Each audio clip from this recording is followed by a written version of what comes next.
जय हिंद दोस्तों।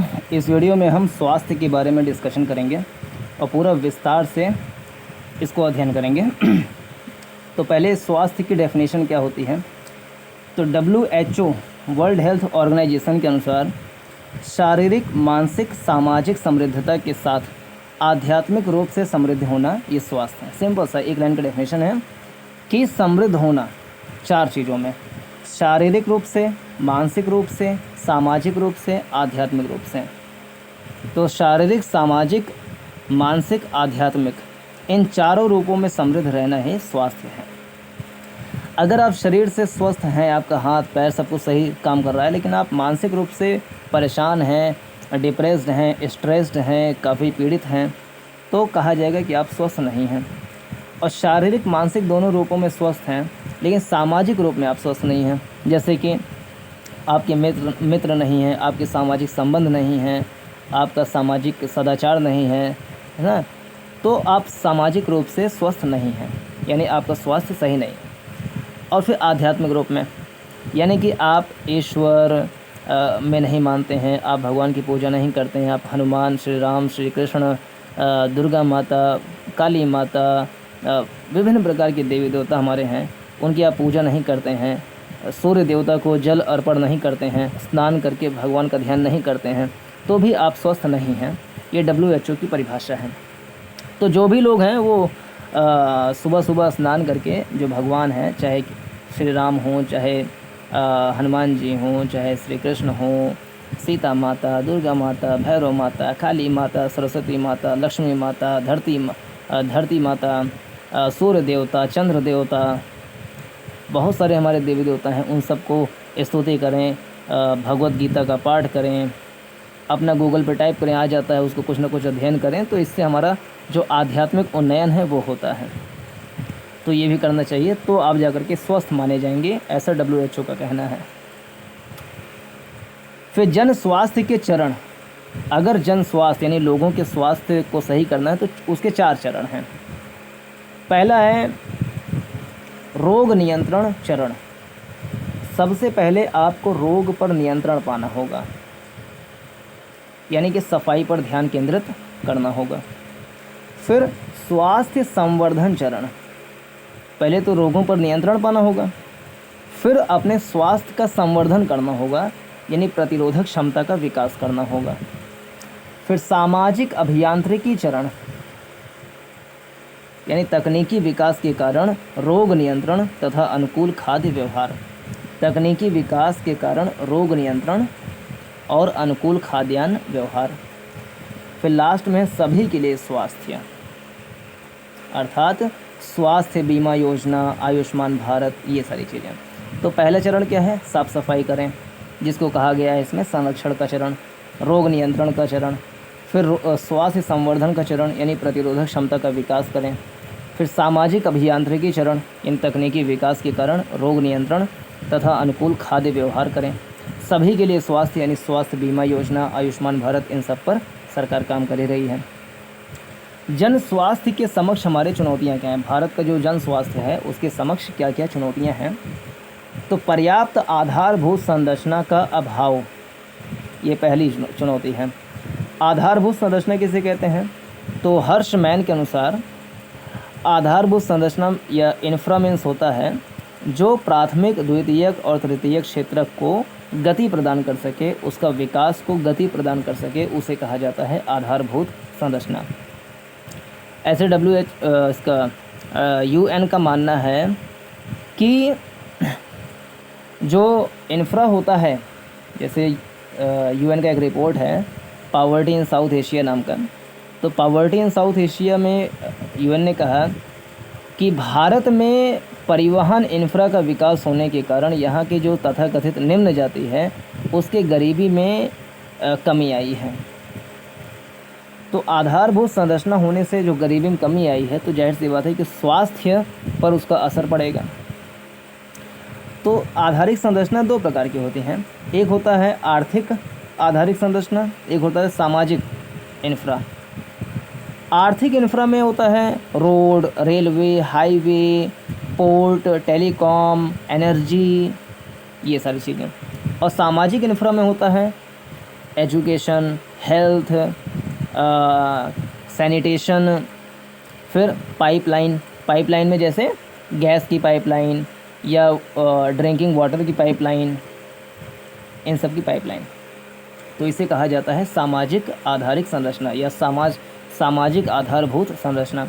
इससे सामाजिक कल्याण होता है, सामाजिक उत्थान होता है, सामाजिक विकास होता है। और सामाजिक विकास होगा तो ही देश का आर्थिक विकास संभव हो सकेगा। और 2018-19 में आर्थिक सर्वेक्षण जो आया था उसके अनुसार देखा जाए तो भारत में प्रतिवर्ष $200 बिलियन का, प्रतिवर्ष $200 बिलियन का निवेश प्राप्त करने की आवश्यकता है। तो इंफ्रा का बड़ा ही महत्व है इस हिसाब से देखा जाए तो। और इससे जब सामाजिक इंफ्रा का विकास होगा तो वो आर्थिक क्षेत्र में उन्नयन करेगा ही करेगा। और जो इंफ्रा होता है वो एक प्रकार का समर्थन प्रणाली होता है। समर्थन प्रणाली होता है क्या? आधारभूत संरचना एक प्रकार का समर्थन प्रणाली होता है। ये समर्थन देता है, सपोर्ट देता है, सपोर्ट सिस्टम होता है किसी देश के तीव्र सामाजिक और आर्थिक विकास को सुनिश्चित करने के लिए। किसी भी देश के तीव्र आर्थिक और सामाजिक विकास करना है तो उसके लिए आधारभूत संरचना जो है वो समर्थन प्रणाली के रूप में काम करता है। फिर आर्थिक सर्वेक्षण 2018-19 में एक बात और कहा गया था। 2018-19 के आर्थिक सर्वेक्षण में कहा गया था कि किसी भी देश के सामाजिक आर्थिक कायापलट के लिए यह जरूरी है कि सभी लोगों को इंफ्रा सेवाएं समावेशी और टिकाऊ ढंग से उपलब्ध हों। 2018-19 का आर्थिक सर्वेक्षण कहता है कि किसी भी देश के सामाजिक आर्थिक कायापलट के लिए यह जरूरी है कि सभी लोगों को इंफ्रा सेवाएं इंक्लूसिव यानी समावेशी और सस्टेनेबल यानी कि टिकाऊ ढंग से उपलब्ध हों। और अगर ये आधारभूत संरचना का विकास होता है तो इससे गरीबी में कमी आती है। कैसे? कि इंफ्रा महत्वपूर्ण रूप से गरीबी को कम कर सकती है, ऐसा वर्ल्ड बैंक का कहना है। वर्ल्ड बैंक का कहना है कि इंफ्रा महत्वपूर्ण रूप से गरीबी को कम कर सकती है। इंफ्रा गरीबी को प्रत्यक्ष और अप्रत्यक्ष दोनों प्रकार से गरीबी को दूर कर सकती है, क्योंकि इंफ्रास्ट्रक्चरल डेवलपमेंट से, आधारभूत संरचना के विकास से औद्योगिक विकास, इंडस्ट्रियल ग्रोथ होता है, इंडस्ट्रियल डेवलपमेंट और ग्रोथ होता है। तो इसके माध्यम से ट्रिकल डाउन प्रक्रिया के अंतर्गत अप्रत्यक्ष रूप से गरीबी को कम किया जा सकता है। फॉर एग्ज़ाम्पल, अगर इंफ्रास्ट्रक्चर का विकास होगा तो इससे इंडस्ट्रियल डेवलपमेंट होगा।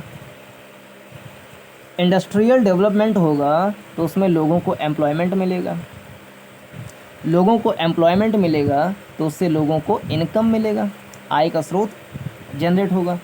और इनकम अगर हो गया लोगों के पास तो वो अपने बेसिक नीड्स को फुलफ़िल कर सकेंगे, अपनी गरीबी को, पॉवर्टी को मिटा सकेंगे। और गरीबी अगर मिटेगा तो वो अपने जन स्वास्थ्य, अपने जो हेल्थ इंफ्रास्ट्रक्चर है, हेल्थ फैसिलिटी है, उस पर खर्च कर सकेंगे। तो इंफ्रास्ट्रक्चर डेवलपमेंट से अप्रत्यक्ष रूप से लोगों की हेल्थ पर प्रभाव पड़ेगा ही पड़ेगा।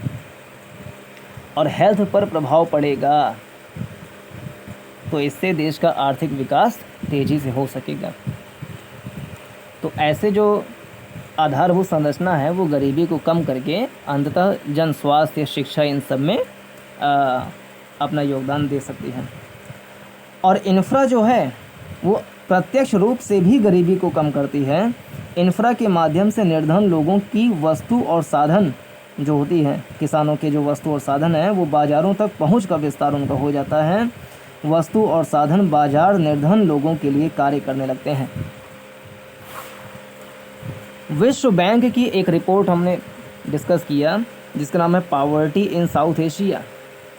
तो वर्ल्ड बैंक का एक रिपोर्ट है पॉवर्टी इन साउथ एशिया में यह बताया गया है कि भारत में परिवहन सुविधाओं के विकास के कारण निम्न जातियों के लोगों की गरीबी में अधिक तेज गति से गिरावट आई है।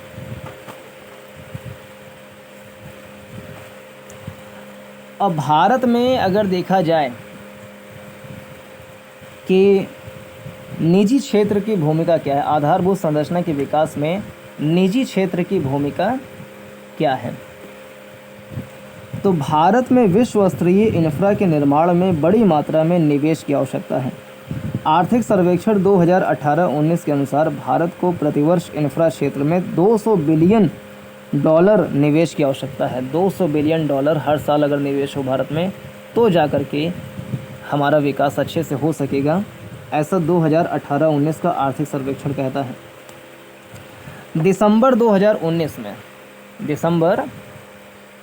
2019 में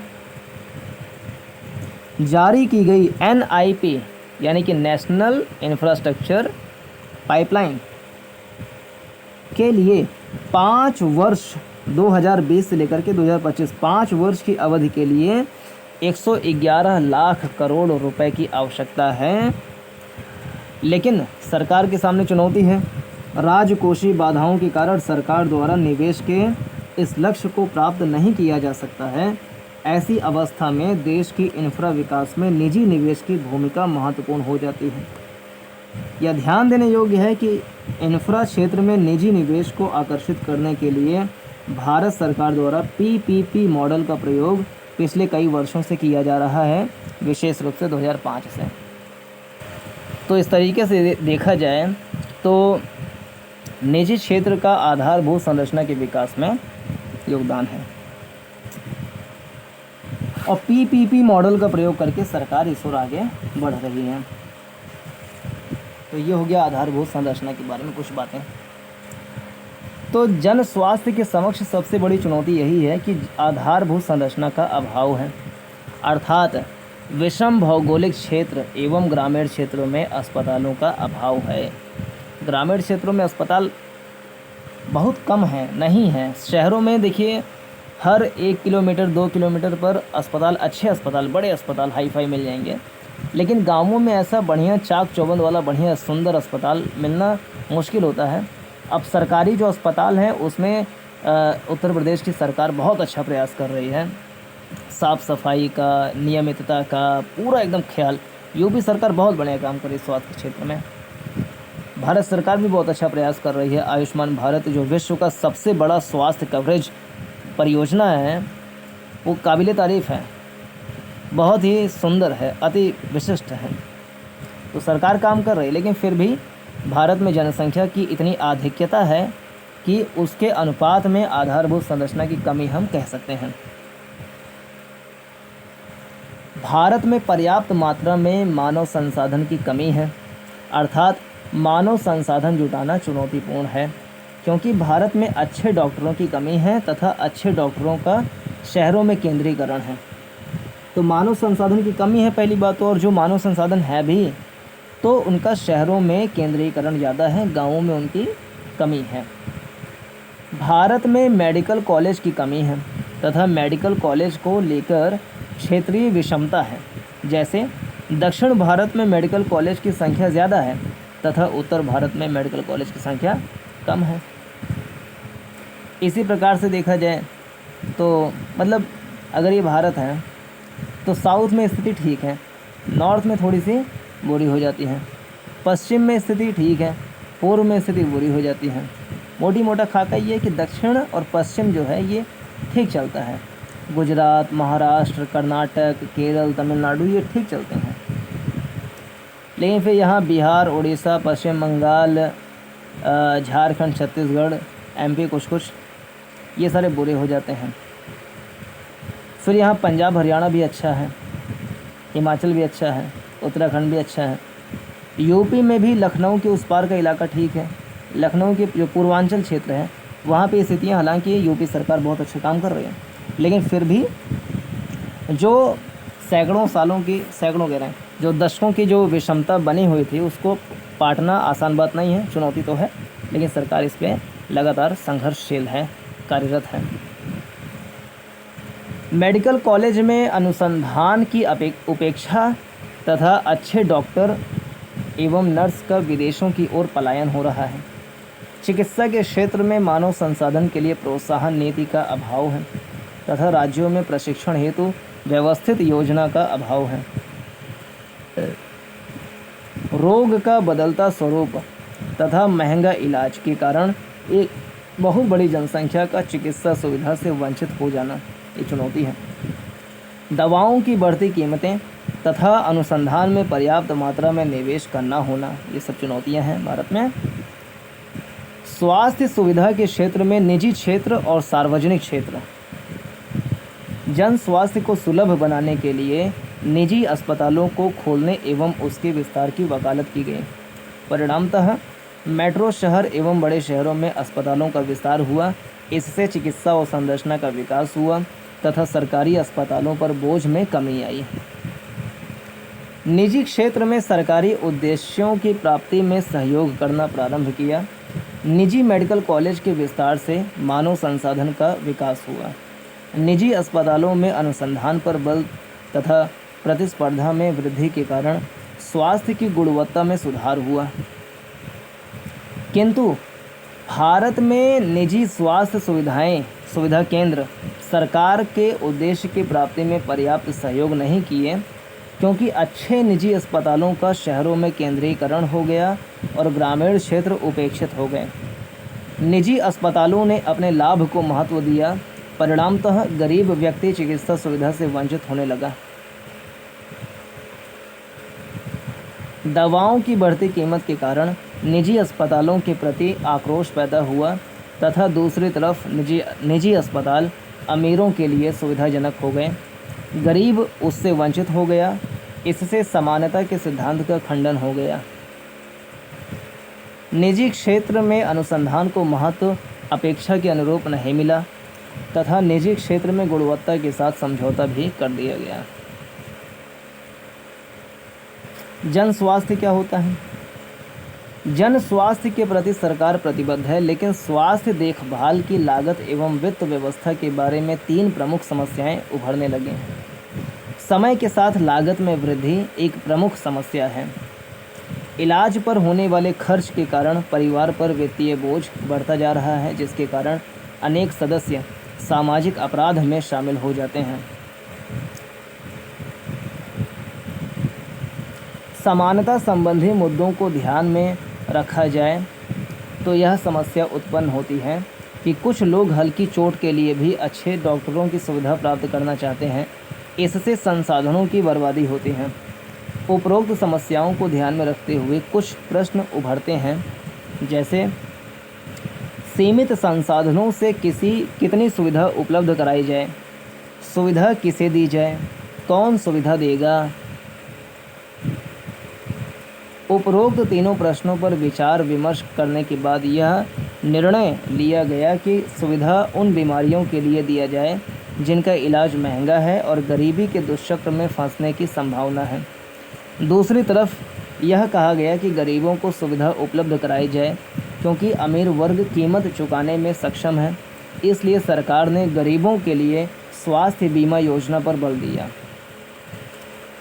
प्रश्न यह उठता है कि चिकित्सा सुविधा कौन प्रदान करेगा, सरकार या निजी क्षेत्र?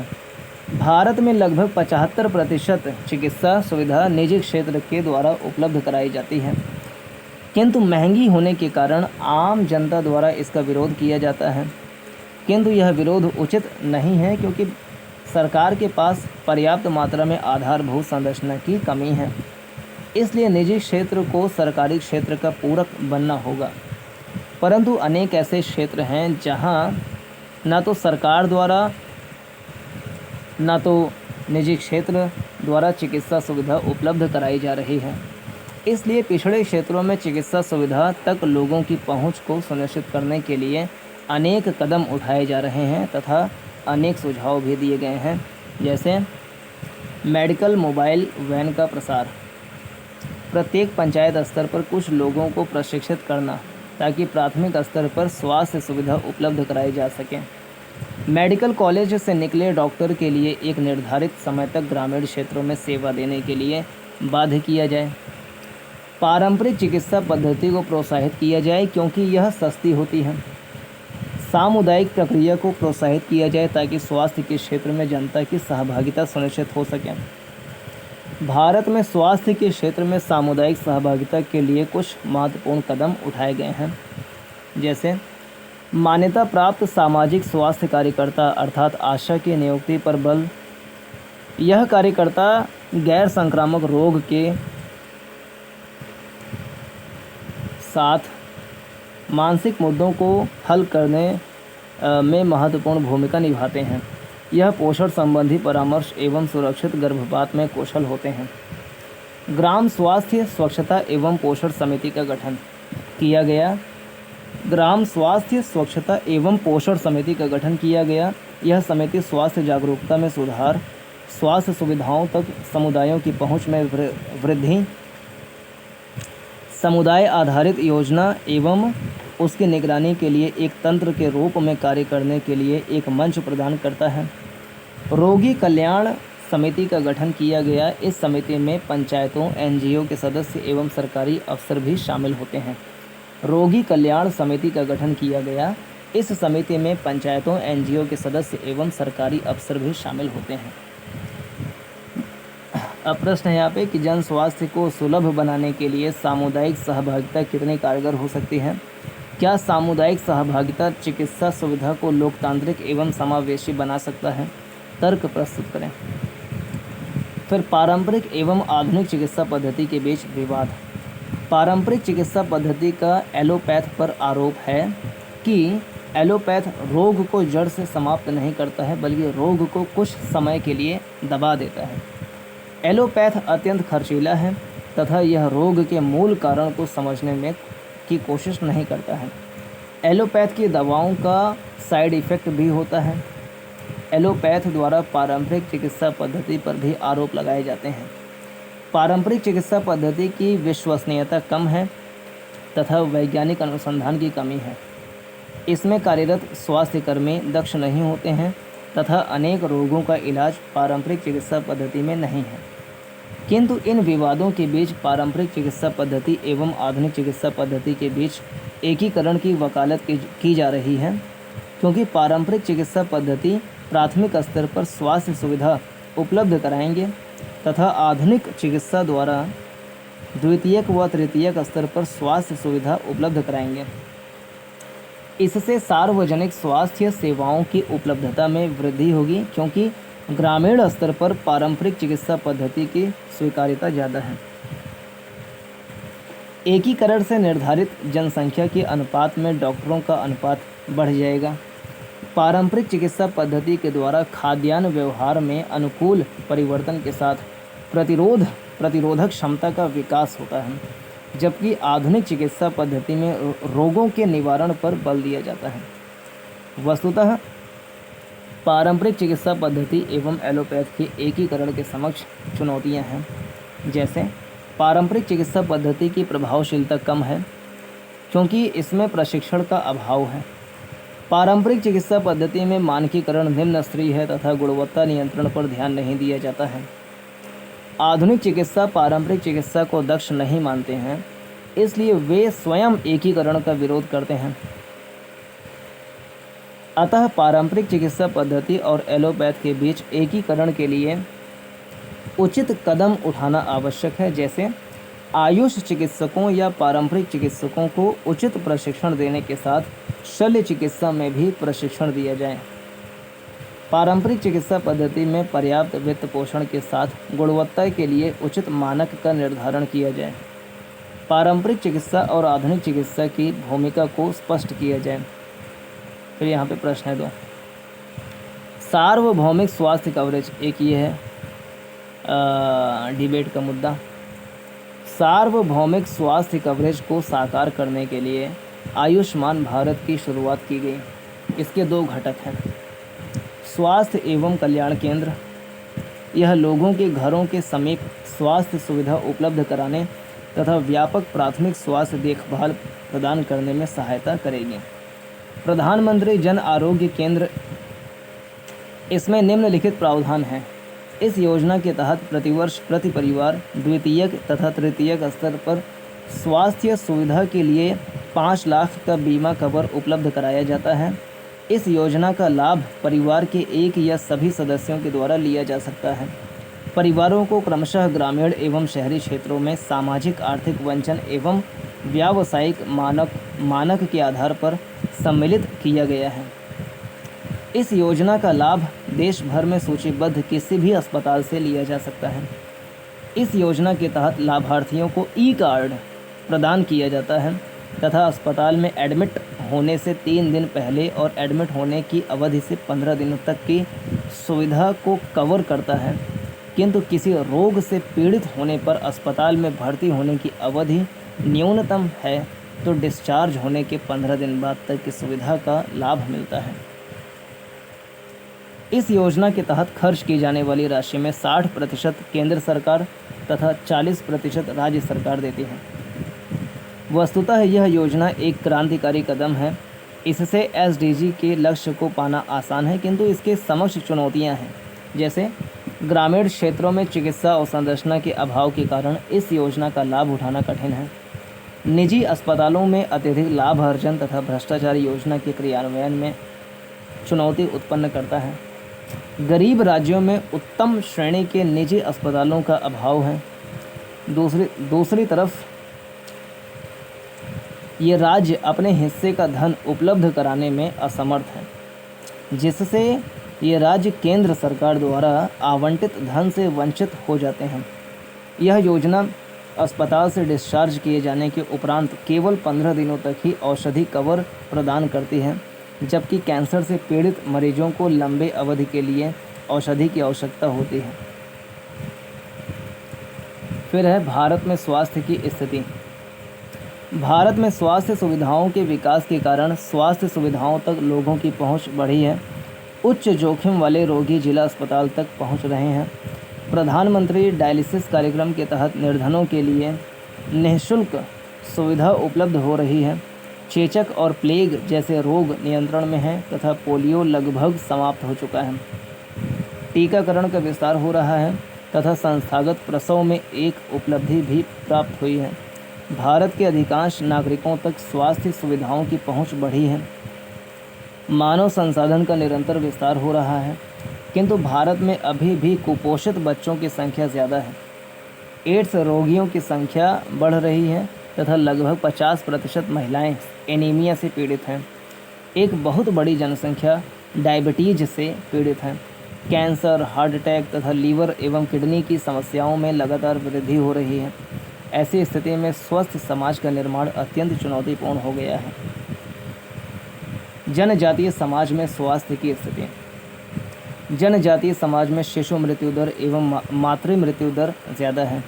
मलेरिया, तपेदिक जैसे रोगों से पीड़ित हैं। जीवन प्रत्याशा तथा कुपोषण ज़्यादा है। महिलाएं एनीमिया से पीड़ित हैं। जनजातीय समाज में खराब स्वास्थ्य के कारण आदिम प्रथाएं, जनजातीय क्षेत्रों में स्वास्थ्य सुविधा की कमी, कुपोषण की समस्या, जादू टोना पर विश्वास एवं रोग को दैवीय प्रकोप मानना, जनजातीय समाज में जागरूकता का अभाव तथा आधुनिक चिकित्सा के प्रति अविश्वास। जनजातीय समाज को स्वस्थ रखने के उपाय, मेडिकल मोबाइल वैन एवं अवसंरचना का विकास, जनजातीय क्षेत्रों में डॉक्टरों की अनिवार्यता सुनिश्चित करना, जनजातीय समाज से स्वास्थ्य कार्यकर्ता की नियुक्ति, राष्ट्रीय जनजातीय स्वास्थ्य परिषद का गठन, टीकाकरण पर बल, पारंपरिक चिकित्सा पद्धति का जनजातीय क्षेत्रों में मजबूत करने के साथ उचित प्रशिक्षण। महिलाओं में स्वास्थ्य की स्थिति कैसी है? महिलाएं एनीमिया से पीड़ित हैं तथा पुरुषों की अपेक्षा रोगों से ज़्यादा शिकार होने के साथ स्वास्थ्य सुविधाओं तक पहुंच कठिन है, क्योंकि महिलाएं कुपोषण के शिकार हैं तथा उनके पोषण पर ध्यान न देने का एक मुख्य कारण महिलाओं को पराया धन मानना है। महिलाएं अपने स्वास्थ्य के प्रति ज़्यादा जागरूक नहीं रहती हैं तथा अपने परिवार के सदस्यों के पोषण पर ज़्यादा ध्यान देती हैं। दूसरी तरफ धार्मिक गतिविधि जैसे उपवास के कारण पोषण की उपेक्षा हो जाती है। अस्पतालों में महिला डॉक्टरों की कमी तथा पर्दा प्रथा के कारण पीड़ित महिलाएं अस्पतालों तक नहीं पहुंच पाती हैं। अशिक्षित समाज की महिलाएं आधुनिक चिकित्सा पद्धति पर विश्वास नहीं करती हैं तथा कम उम्र में विवाह एवं ज़्यादा से ज़्यादा बच्चे पैदा करने के दबाव के कारण महिलाएं एनीमिया से पीड़ित हो जाती हैं। लैंगिक एवं प्रजनन स्वास्थ्य अधिकार SRHR, लैंगिक एवं प्रजनन स्वास्थ्य अधिकार sexual and reproduction health right.